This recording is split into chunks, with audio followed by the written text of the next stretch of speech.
Welcome to By-The-Bywater, a podcast on the Megaphonic Network. I'm Ned Raggett. I'm Oriana Schwint.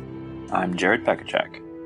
And we're here to talk about all things J.R.R. Tolkien, his work, his inspirations and impact, creative interpretations in other media, languages, lore, rip-offs, parodies, anything we think is interesting. Thanks for joining us. Hello and welcome to the 38th episode of By-The-Bywater. Great to have you back with us here. Oh, wow. Yeah, we've either been busy or tired or doing things or paying our taxes or getting them back or being on trips or it's full fun times. Things happening. Yeah. Yeah. We won't bore you. Or not. That's the case. So let's talk about taxes. Yeah, and all that. We've been through it all. So anyway, there may be news to share with you on various things down the line, but I think right now we're all just sort of like, I'm finishing up 2 weeks of vacation, which was my first transcontinental trip since everything went down and things like this. Absolutely nothing to do with Tolkien, but it was good to be on. So it wasn't good to have the mandate suddenly removed again, right when I was in the middle of it. Oh my God. But at least I wasn't on one of those flights, that you saw the footage of. Let's set that aside. So how to mark an episode as a historical moment in time. Yeah. So, anyway, so with that said, does anyone else have anything like to throw in before we get on into things? Yes? No? No, we're there. We're just going to go with it. Imagine all our stories. We'll get back to you with them at another time. All right. So with that said, we've got a big topic coming up, but we do have a little bit of news, so we'll do that right now. Jared, please take it away.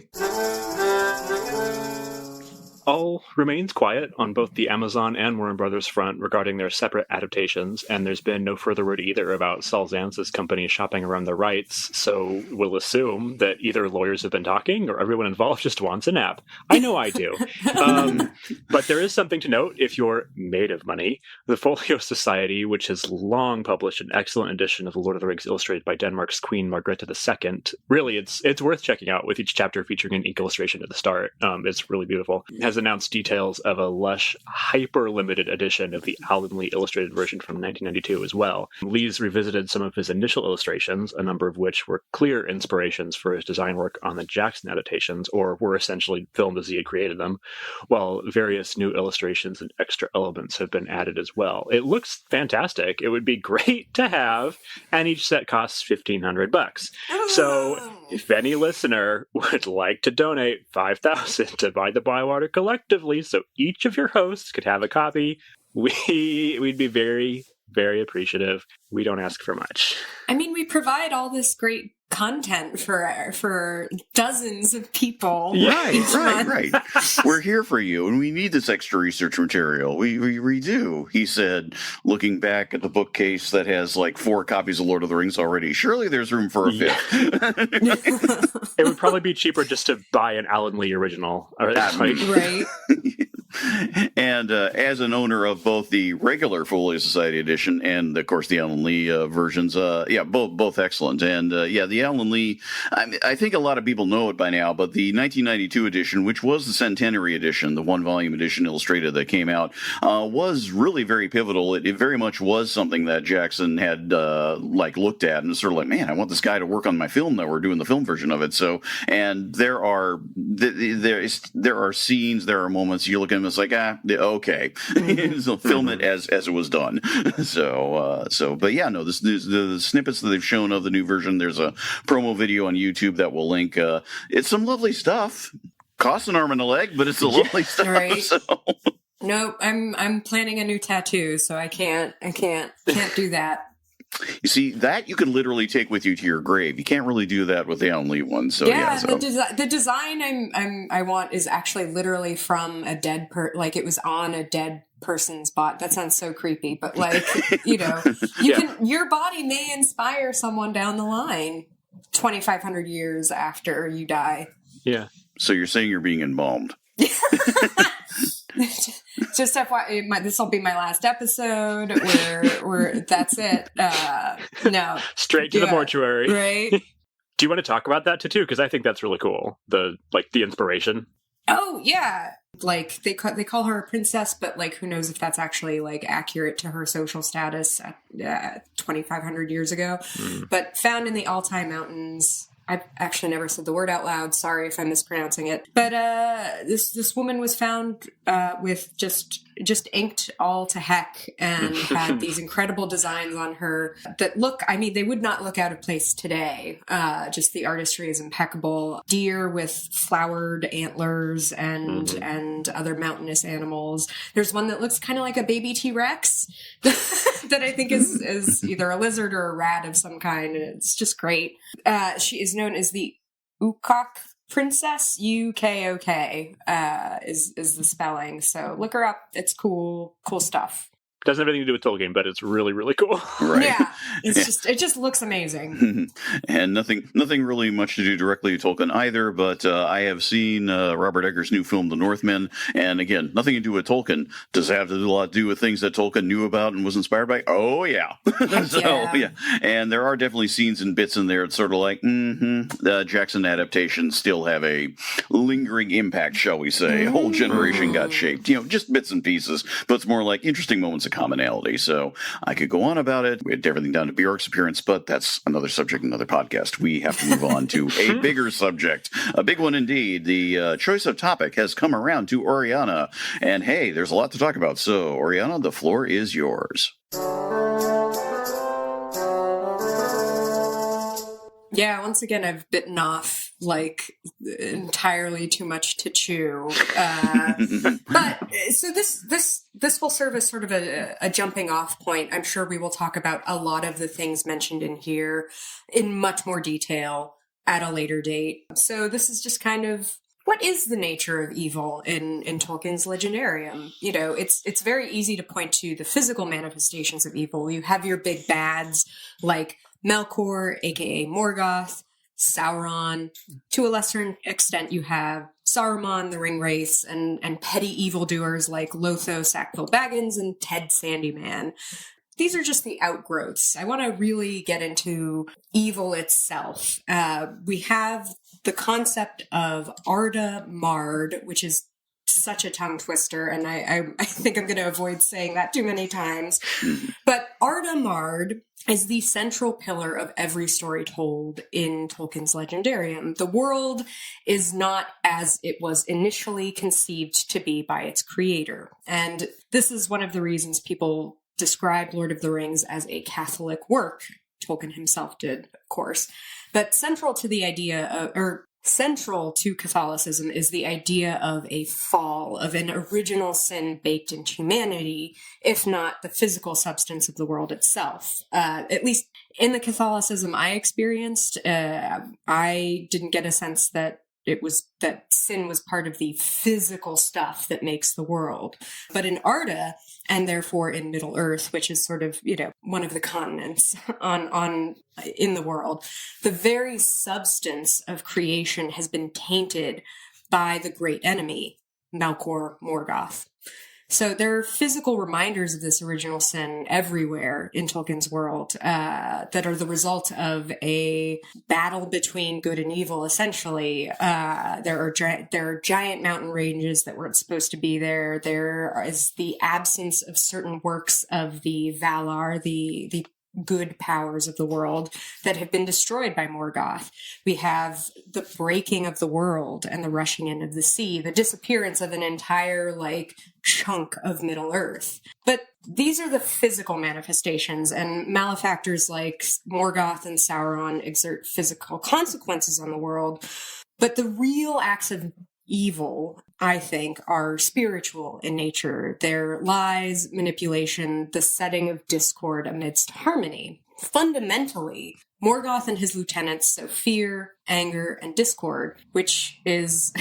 It all stems from what Morgoth himself did before the world even existed in physical form. Creation was originally conceived of as a song, sung at the direction of the creator, Eru Ilúvatar.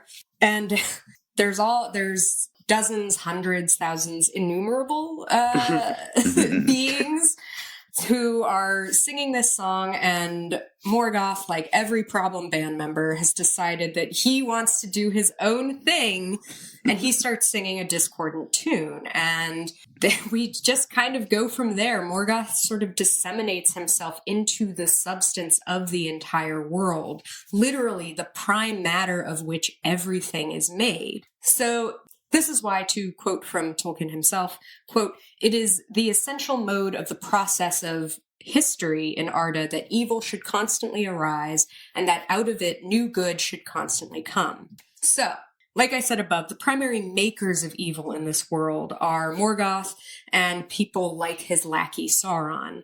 Sauron, of course, is our big bad in The Lord of the Rings. But what's really interesting to me is how the evil of Morgoth and the evil of Sauron are akin, but have a crucial difference to them. So while Morgoth is the sower of chaos and sort of seeks this brute domination of all creation and seeks to annihilate wills that are not his own, Sauron, as Tolkien writes in Morgoth's Ring, is led astray by the desire for control, to order everything as he wills. And it's a pretty subtle difference, I think, but it's really, really important to understand sort of the various flavors of evil that are at play in this world. While Morgoth seeks to corrupt everything out of sheer spite and hatred, Sauron's evil is that of the career bureaucrat, I think. He is the evil that seeks to streamline processes and create order out of chaos, but an order that only he controls.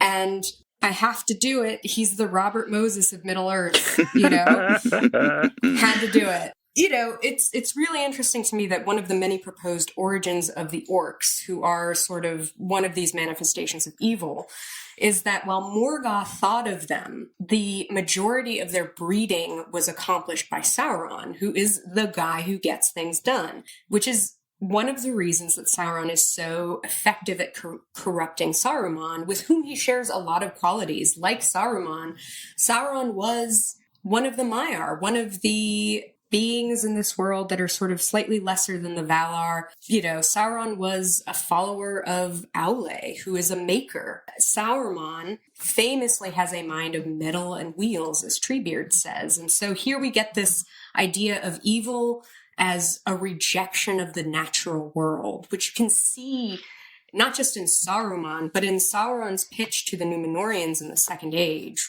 This pitch is basically, you shouldn't have to die. Go to war with the powers of this world who have decreed that you should die. So there are a number of extraordinarily evil acts in Tolkien's world, perpetrated by outwardly evil entities, but also by the children of Ilúvatar themselves. We have Morgoth making the orcs. We have events like the kinslaying at Alqualande, where a group of elves kill their own relatives and take their boats.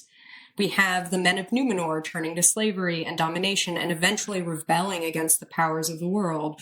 We have Ungoliant's destruction of the trees of Valinor. We have Saruman's turn to darkness. And again, petty evil like Lotho Sackville Baggins kind of selling out the Shire. So, now that I have rambled on about the various forms of evil, Ned and Jared, tell me what to you is the most indelible act of evil in Tolkien's works, and has your opinion on that changed as you have grown? Yeah, this is a big one. I was thinking about this over the last couple of days, and it's very hard for me to nail down. I don't think there is any one, but I have thought of a framework that maybe helps me consider a way that evil can be graded, if you will, and as in to market, as opposed to like good job, bad job. So not that kind of grading.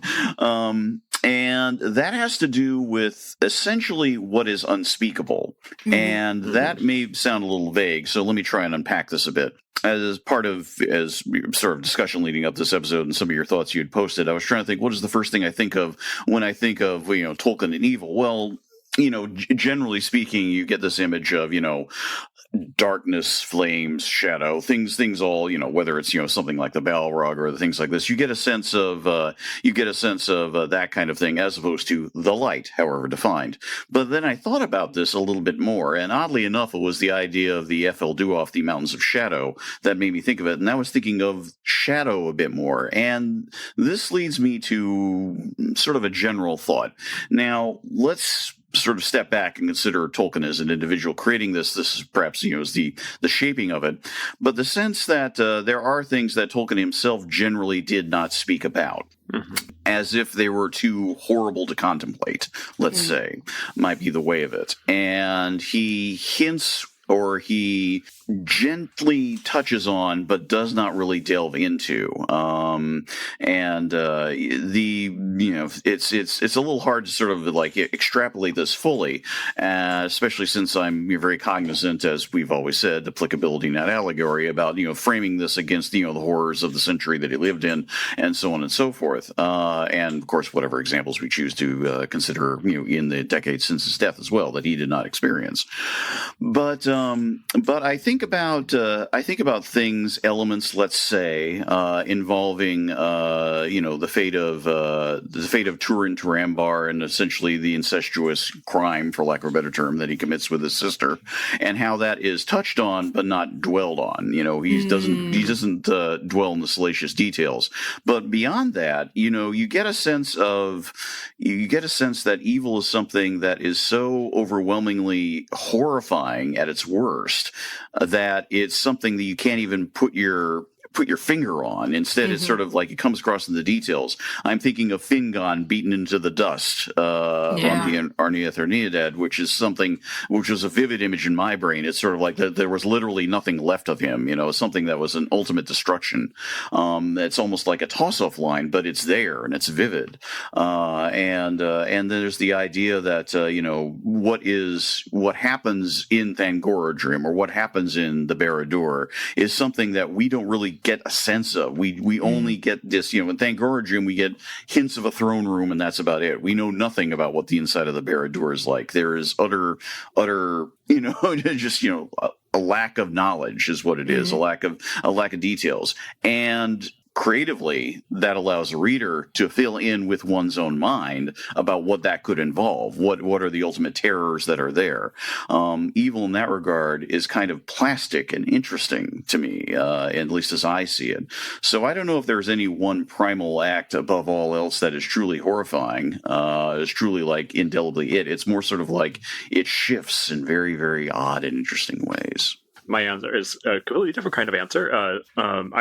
I do think the kinslaying is, because obviously evil stuff happened before that, or they wouldn't have gotten to that point, but that is the point at which an entire group of people chooses to act in extreme violence against people who have done nothing wrong. And it's horrifying. And it's not, and partly because it's not described in much detail, because he doesn't want to get into it. But I remember reading the Silmarillion and being kind of like, okay, creation, okay, whatever. I get it. I've read the Bible. I know what's going on. Then getting to that, and it's like, no, you don't do it. Don't, yelling at the page almost like a horror movie. Don't do it. And then they do it, and it's, oh my god, how do you come back from that? And they kind of don't. It's a huge moral threshold, and then followed by the the burning of the ships later. You kill everybody to steal them, and then you just destroy them, which is so petty. There's no reason to do it, but yeah, it's that choice on the part of hundreds or thousands, I don't know how many people, a lot of people, to just commit this horrible act of violence and justify it however they can, and they do, and they don't really seem that sorry about it. No, and it's in service of recovering stolen property. That's what's so, for the people who haven't read the Silmarillion or just simply aren't as familiar with the story, or zoned out for this part, or whatever. So this whole thing starts with the reason there are exiles at all in the Lord of the Rings, that you hear elves refer to themselves as exiles, is because the leader of the Noldor, Feanor, back in Valinor, he makes these 3 precious gems, the Silmarils, and loves them with a greedy love. He shuts them away from people, won't let people see them. There's all sorts of family drama. And Morgoth steals the Silmarils and kills Feanor's dad too, which bummer for him. But it's the taking of the Silmarils that inspires Feanor to rebel and be like, you know what, the Valar haven't done anything for us. Like, having us here was a mistake. We need to go to Middle Earth and have kingdoms of our own, but more importantly, get the Silmarils back.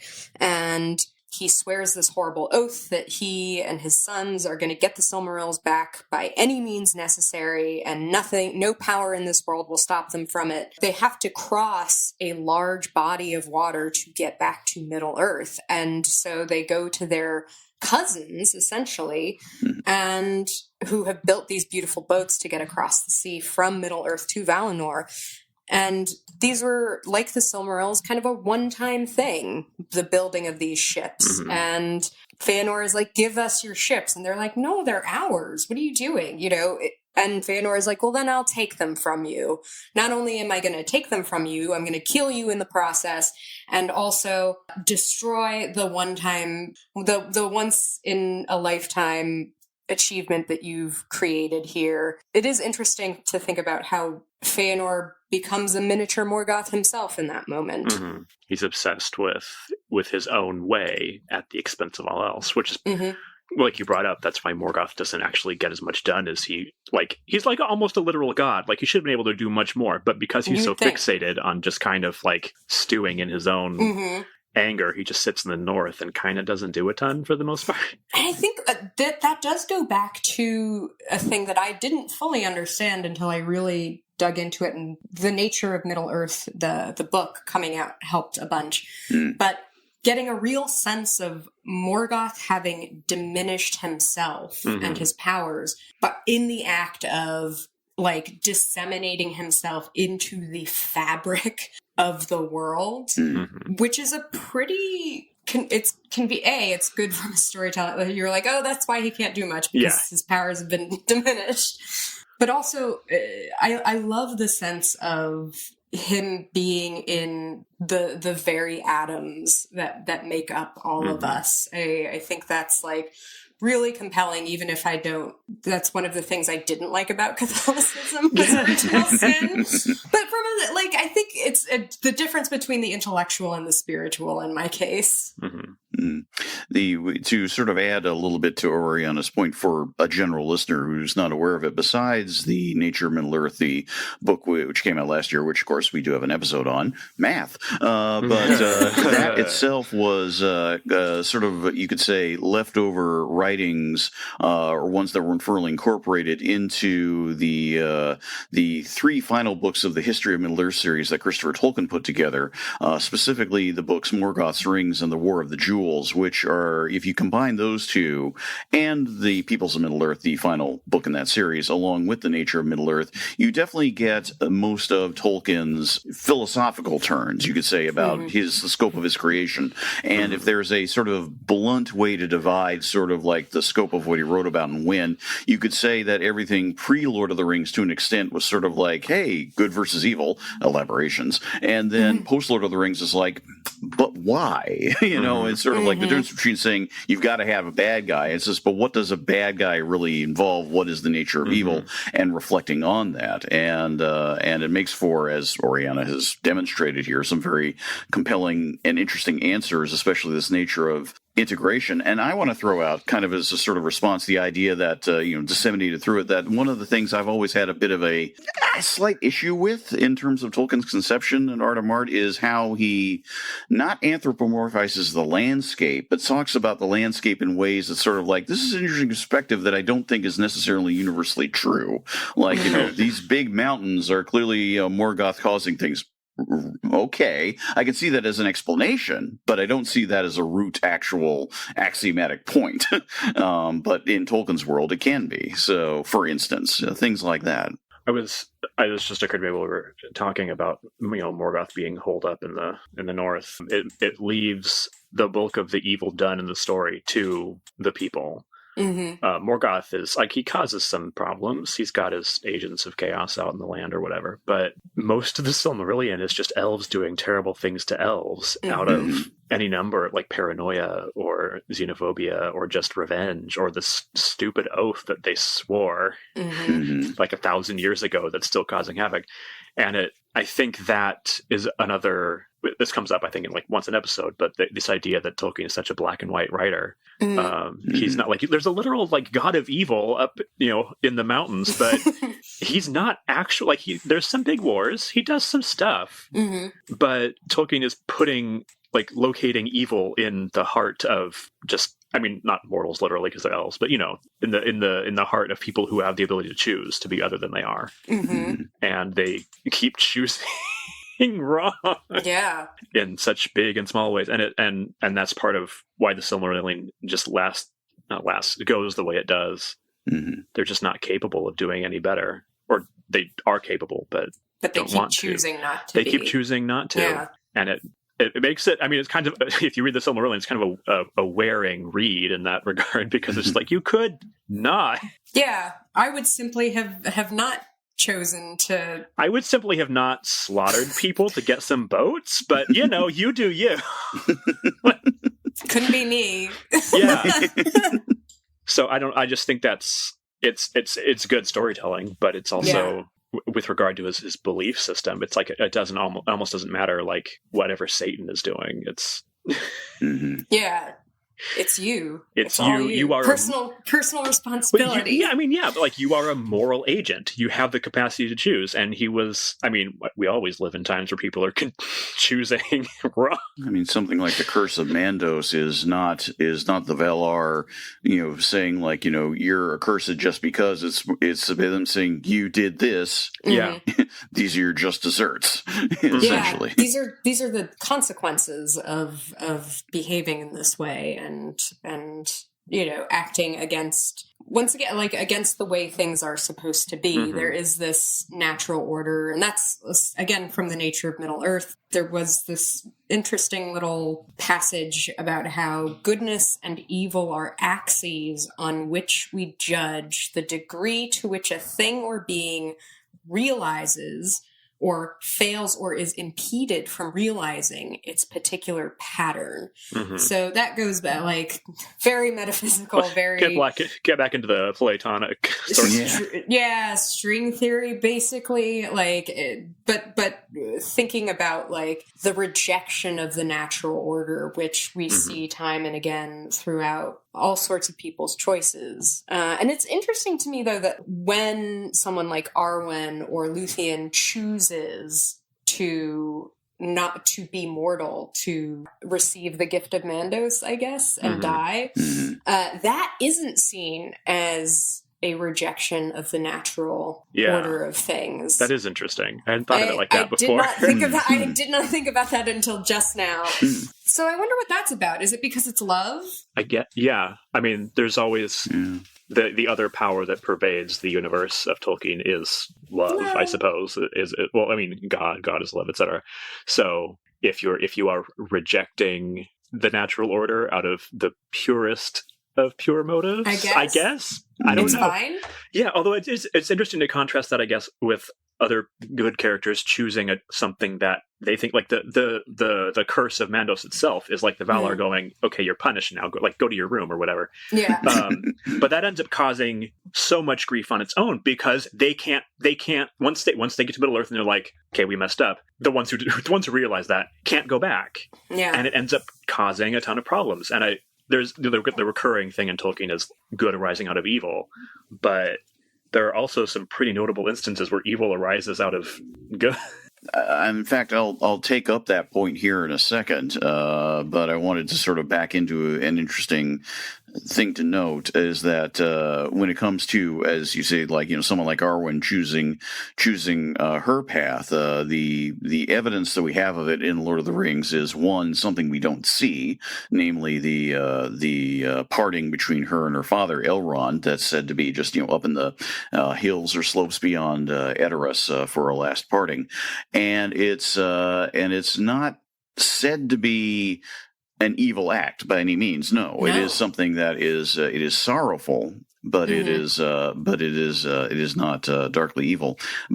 That said, I'm now going to back into something else that was sort of my other conception of what maybe an indelible mark of evil is, or what's been caused, and that is the existence not so much of evil in the world as trauma. That may be kind of what we see the most played out across species and generations, you could say, is this idea of trauma. In our world, we speak of things like, one's own bodily trauma. He said having had the broken arm. But, of course, we can also talk about the, emotional trauma that's inflicted on someone. But we also, there are issues of what is called generational trauma.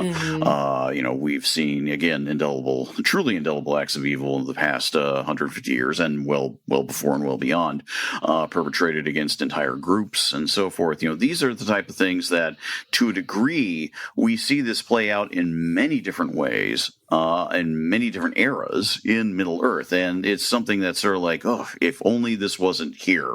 If only this wasn't happening.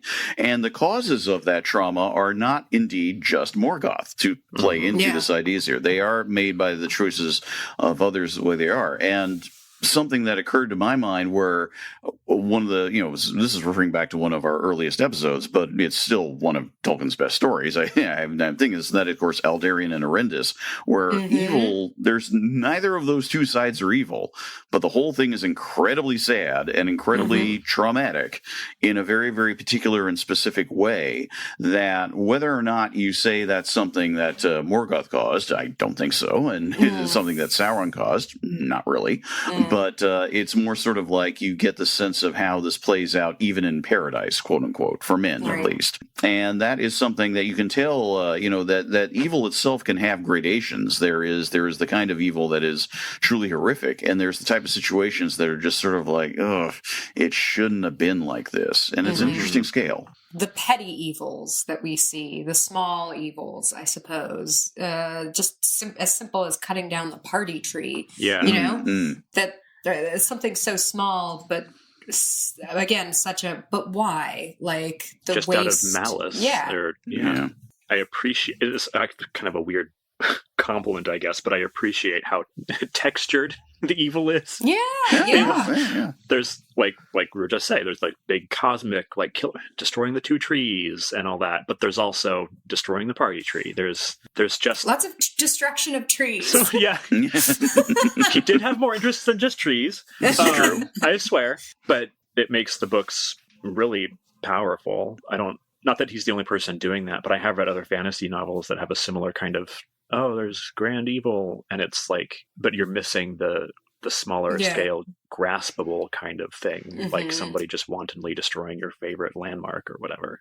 Yeah, tearing down the old mill and putting up putting up a monstrosity in its place for no reason, because it doesn't even grind more grain. It's just there. Sending all of the leaf off to Isengard so that there's a scarcity in the Shire. And you can play it out, for example, further, when the felling of the tree is recognized by Sam and they're near the mill, just, the immediate actions and reactions of Ted Sandyman who's watching them. It's sort of like he gets a sense of, on the one hand, it's just like, some, petty grousing from somebody who thinks they're the big shot now. But at the same time, it's like, no, that is evil.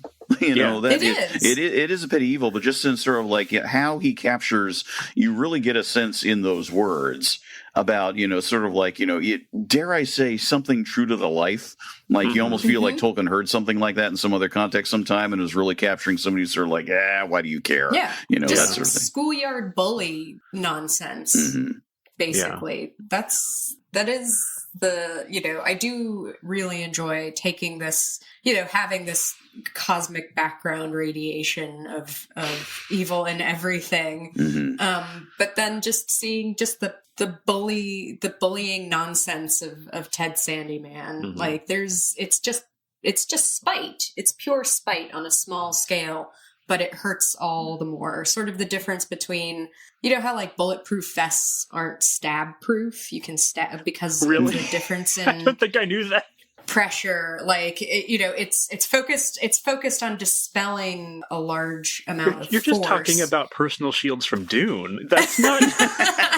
Yeah, I don't know how we got here either. Look, the mind works in mysterious ways. Is that really how bulletproof vests work? I as far as I know, don't look into it. I don't know. Don't fact check me. As far as I know, that's how it's one supposed vest to to work. protect them all. Genuinely messing with my mind. I'm sorry. Yeah. And I think that's why Sauron is such an effective villain. He does kind of walk the line between the great, omnipresent evil of Morgoth and the petty nonsense of Ted Sandyman, and even just Saruman by the end, who, he's just getting one last kick in. Sauron as Robert Moses, destroying natural things in favor of the new, the modern, the machine, Yeah, displacing populations in favor of ones that he prefers, that kind of thing. Yeah. I'm just saying. Sending up roads. Now imagine Robert Caro if he did a multi-volume biography on Sauron. That would take a while. He'd still be working on that too. The Rings of Power broke. Oh my God, the Rings of Power broker.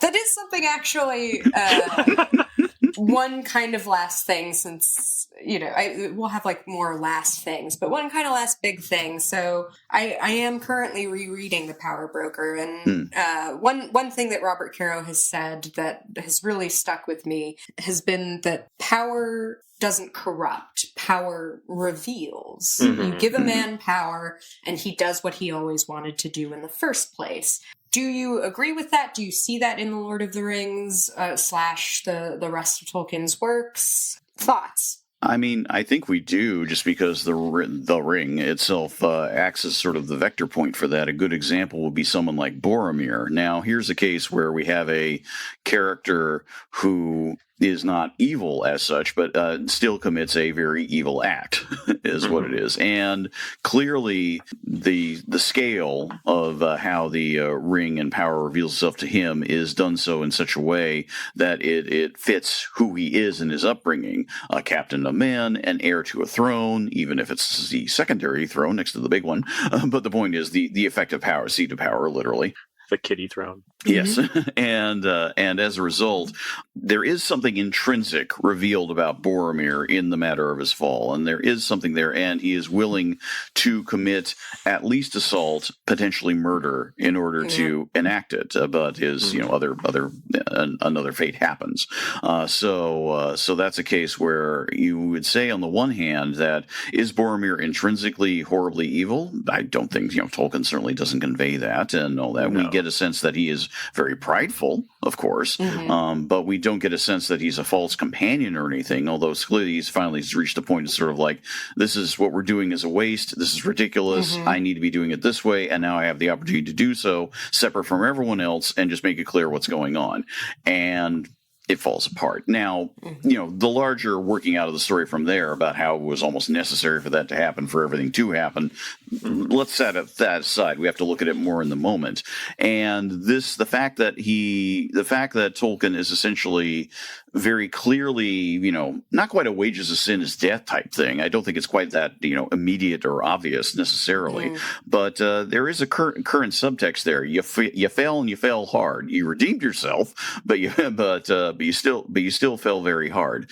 And by doing so, he shows, it comes back to what we've been talking about, choice. Ultimately is what it is. A decision that was not foretold, and an action had to occur, a line of thought had to be pursued, and it was done so by Boromir in his own right.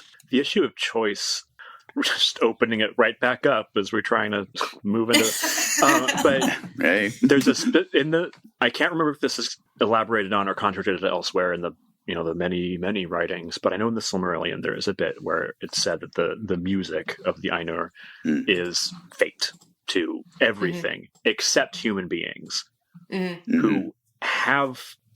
the way it's stated, it sounds like it means that we have free will and nothing else does. Which I don't know if that's true, but if it is, I mean, within the context of the story, but if that's true within this universe, then the elves don't have a choice in what they're doing. So is that, but is that true? And if it is really true, yeah, I mean, that's what the Silmarillion says. Right. Whether that's what Tolkien actually meant by it, I don't know. But there are a lot of places where Eru intervenes in the world when he didn't have to, but or up to times what he could have. And there's all these, like, if you're giving this story this framework of fate, what is evil doing here? It like, and this is not like a new argument. People, especially in like Christianity, people have been having this argument for about 2,000 years now. Yes. Like, why does evil exist if God is all powerful, that kind of thing. And definitely Eru is more or less all powerful and chooses not to act when he could. And it's like, where is evil really just Morgoth? Like, what's happening here? You've raised a very interesting point, though. I don't recall much at least, in the way of anyone trying to point this down. It's sort of like it's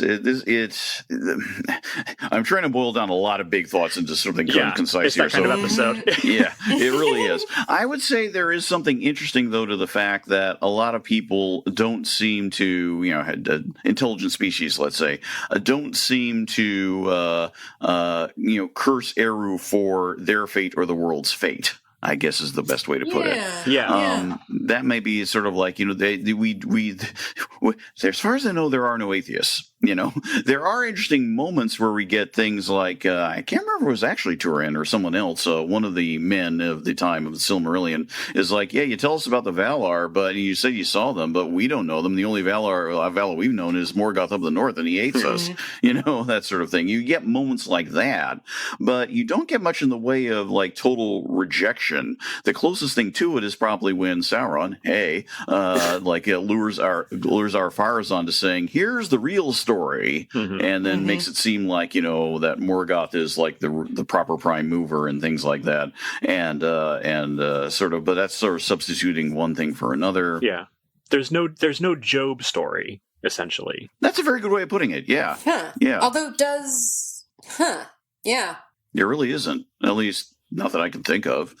It feels like Hurin and Turin are a play on the Job story. A little bit, but there's not the same kind of... There's certainly no redemption. Job is very much just a long argument about this kind. Like, its purpose is to be an argument, which these stories are not there to argue this, I think. Right. But they don't have the same kind of, like, why is there evil? It's more like, Morgoth, you suck. What are you doing? What are you doing? Right. You've destroyed everything. Yeah. Because everything he's sucks now. Petty. Like, he just doesn't like it. He wants it his way. He just needs to go to the cosmic Burger King. Yeah. And everything will be fine. That is what drives me nuts about... I've seen some takes on the internet where it's like, well, what did Morgoth do that was so bad? He just didn't want to blindly follow Eru's orders. And I'm like, oh boy, have you read? If you read just because somebody rebels against established authority doesn't mean you should automatically be on their side, because he goes on, like, it starts as a small rebellion, he just still doesn't play the same song. Okay. I mean, that's disobedience, whatever. But then he goes on to, like, kill some people. Like, kill a lot of people and mess a lot of stuff up. It seemed like there was, like, some nice stuff happening. His behavior is never reasonable, I would say. It's just destructive. It's destructive because it's not his, because he isn't the one creating it, because he can't. Which, to portray evil as having no valid point of view is... an interesting statement, I think. Like, there's no separate logic, I guess, of evil, if that makes sense. Yeah. And I kind of like that in opposition to, like, There is this thing in particularly like Disney movies these days where there's no like villain. Yeah. It's like someone with an opposing view. You have an antagonist, you know, and they have some good points, but they're always going about it the wrong way. But like, you know, they've got some good points. And I'm kind of tired of that at this point. So I'm kind of embracing the, you know, what if evil is just evil? What if it just sucks? Sometimes things are just bad. Sometimes things just suck.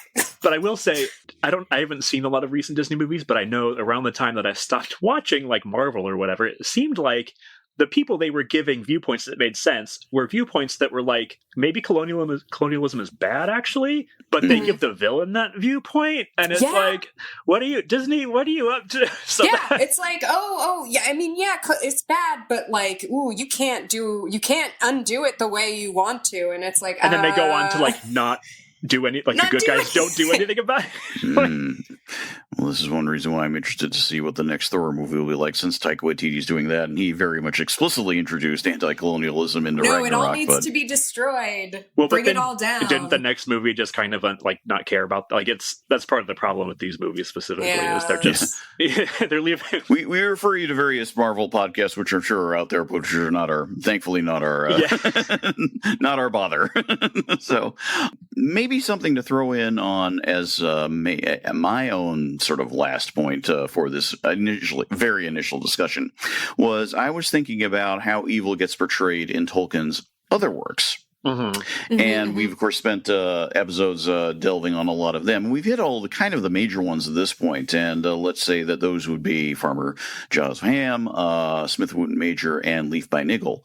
And in even Leaf by Niggle, in all cases, there is in fact no, evil, truly evil thing. Instead, it's gradations, and a lot of it does come back down to, and this is kind of back to Oriana's point, bureaucracy. Yeah. Think about it. In Farmer Giles of Ham, even Chrysophilax Dives, who is said to be, eating up people and stringy parsons and things like this, he doesn't come across as evil. He's come across as very careless, like, hey, I'm a dragon. Hungry. What do you He's do? hungry. He wants a snack. Yeah, I'll kill a few knights and all that. If anyone is evil, it's the useless king and his courtiers who are sort of like, yeah, send all the money to us. And when Giles goes like, no, and takes a stand and all that.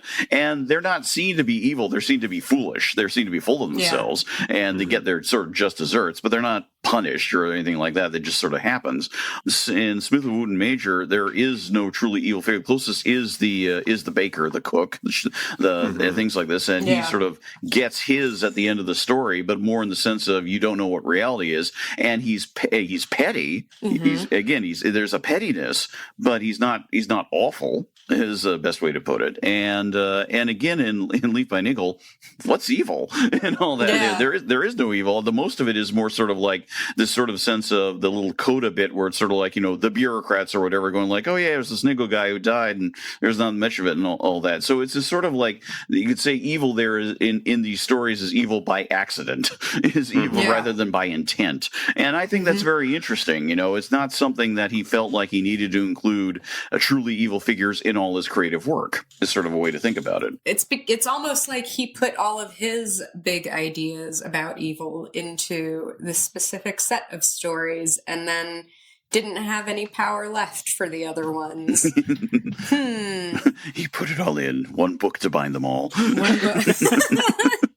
Or one story. Also, I mean, in Leaf by Niggle, the evil, in heavy air quotes, is more like, I guess, it's what he's dinged for is not helping his neighbor, kind of thing. Like that's that is the subtlest gradation of evil, I guess, is are you not helping the people who need help? Right. I guess. At least in Leaf by Niggle, I don't think that's quite showing up in Lord of the Rings or anything, but right, yeah. No, agreed. Yeah, where he takes out the big cosmic evil. What he zooms in on is the stuff that's not bad exactly, but like, could it be better? Could have done better. Yeah. Yeah.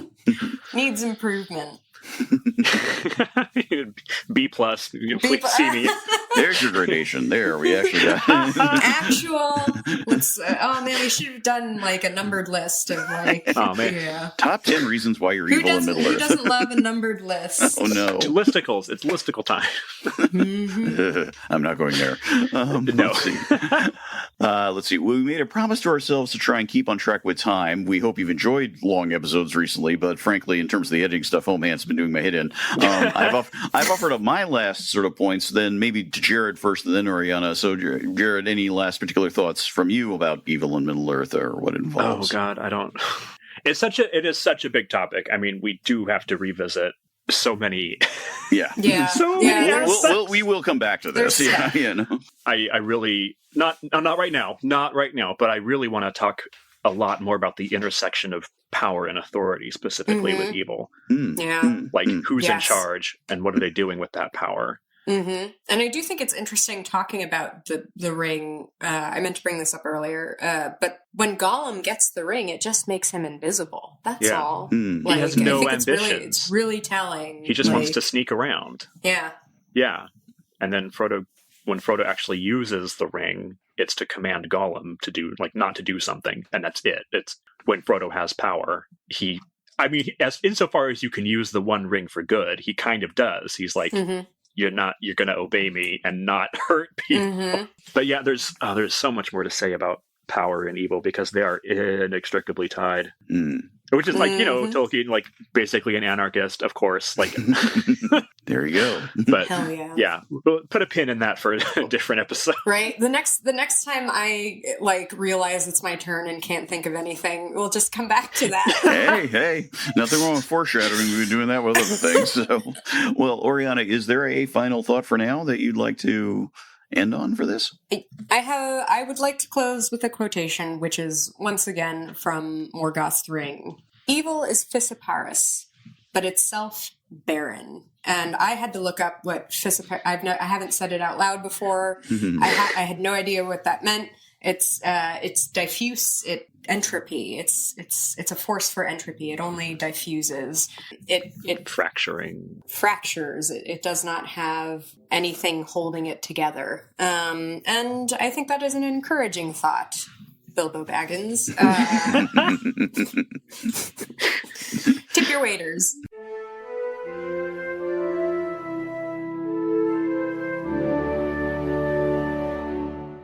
All right, so the choice for topic for next episode has come around to Jared. What are we talking about this time? Do Balrogs have wings? No, I'm just God. kidding. I'm just kidding. Wow. Wow.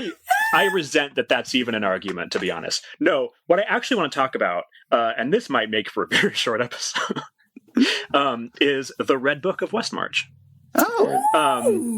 Not solely as like an object in the story or whatever, but like as a framing device, what is it doing? What does it allow him to do? What does it keep him from doing? And like, what does that do in terms of authorial intent? All that kind of thing. So I'm hoping it'll be fun. It's the kind of thing I love talking about. So I hope everybody else is psyched too. I'm gonna get my AP English composition hat on. Yeah. Hell yeah. Yeah. And the idea of English literature and discovered manuscripts and things like this. Yeah. Oh, there's plenty, and not just English, of course. This is his work as a medievalist is absolutely essential in this. Right. No, this is an excellent angle. We're going to get meta on you folks in a big way in the next episode, and that's useful in thinking about this. It really is. So, but let's save that discussion for next time. So who knows? Maybe there'll be a 2-hour episode or something. We won't do that. We won't do that to you. We won't do that to you. But yeah, no, a little research is probably going to be necessary though this time around. So, or at least reminders. So in any event, we look forward to that. That'll be in a month's time, of course. Thank you as always very much for listening. We absolutely appreciate it. Info as always in our outro in terms of how to contact us and things like that. There may be more news about a certain upcoming series next time. There may not be. We don't know. We don't think so. But it's coming closer. We're month by month. It's actually it's all about to happen. So we will see. We'll see how that plays out. $50 million an episode. I can't believe That's all it. Which they I could have have to gotten. say. which they could have given to us so we could buy all the copies of the limited edition. Right? Why? Massive misallocation of resources. That's all we got to say. Where is our Robert Caro to get the money to us? So, on that note, going out on the big question. Yeah. On that note, thanks again very much. We will talk to you next time. Until then.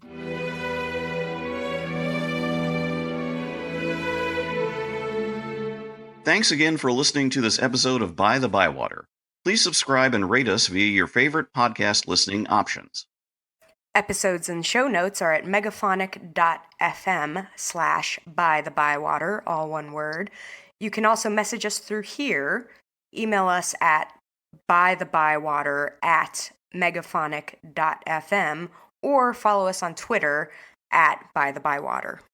You can also follow us individually on Twitter and ask questions there. I'm at Vandroid Helsing. I'm at Schwinter, SCHWINDTER.